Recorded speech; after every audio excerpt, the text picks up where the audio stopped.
وإذ استسقى موسى لقومه فقلنا اضرب بعصاك الحجر فانفجرت منه 12 عينا قد علم كل أناس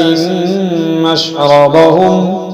كلوا واشربوا من رزق الله ولا تعثوا في الأرض مفسدين وإذ قلتم يا موسى لن نصبر على طعام واحد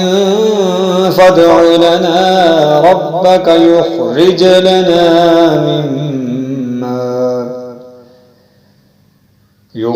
لنا مما تنبت الأرض من بقلها وقثائها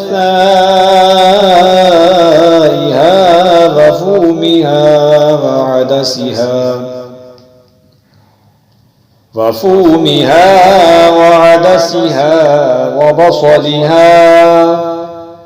قال أتستبدلون الذي هو أدنى بالذي هو خير اهبطوا مصرا فإن لكم ما سألتم وضربت عليهم الذلة والمسكنة وباءوا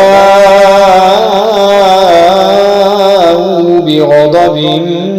من الله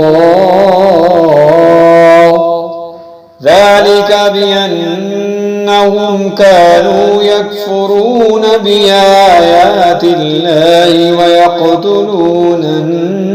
النبيين بغير الحق ذلك بما عصوا وكانوا يعتدون